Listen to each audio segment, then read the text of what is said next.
Your attention has been captured by an article in the World section, which is Europe is rapidly shifting to the right by Gavin Mortimer.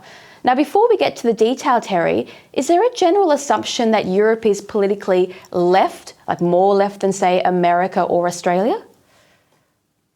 Well, I think in terms of social values, Europe, certainly mainstream Western Europe, is seen as, well, much more into socially liberal things, socially progressive things, big government economic things, and that particularly in France, particularly in modern Germany, but also I think in other Western European countries like Spain and of course the Scandinavian countries. But certainly I think there's a bit of a trend going politically the other way, whereas in the West at the moment, Australia I think has lurched to the left. The US and the UK seem to be going in that direction as well.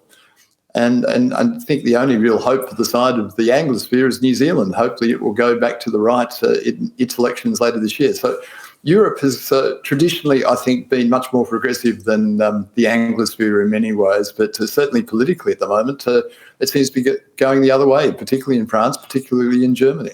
Well, for a long time, the socialist light and outright socialists have been implementing policies in Europe, such as mass migration and anti-traditional family legislation. This appears to have caused a backlash of varying severity in many European nations. Obviously, Terry, everyone has heard the story of Meloni's recapturing of Italy. What other country has caught your attention as potentially going right-wing when it comes to Europe?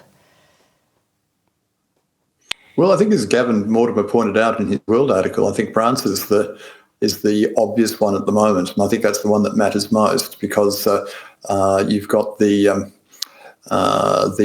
push to the right. I think because of disillusion with that do-it-yourself centrist of Emmanuel Macron, basically making a real hash of everything, not just of COVID, not just of AUKUS, but just in terms of general mishmash of nothing. And I think a Seinfeld French president, being a president whose show is about nothing, has actually angered many people in France, many Frenchmen and French women, and certainly I think Marine Le Pen as the leader of the well, some say far right, but I would say sort of more to the right.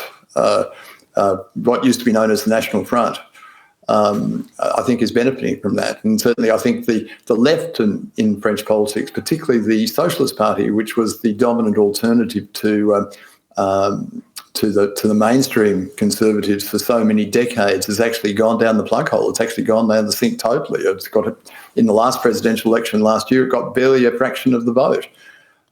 So certainly I think France is going to the right. I think after flirting with moving away from the Christian Democrats last or the year before last, Germany is also wanting to go back to the right. But certainly the Alternative for Deutschland party, which is the equivalent of Marine Le Pen's party in France, is making great inroads both at the federal level, but particularly at the state level in Germany. So we're seeing strong populist centre-right to right political forces actually gaining a dominance and an influence in politics in Western Europe we haven't seen, I really don't think, since the war.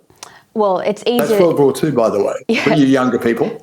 Well, it's funny because everything looks like it's far right if you start with hardcore socialism as your base. But, it's another weekend and France is on fire again with the riots in Paris. So something's got to change in France and pretty quick smart.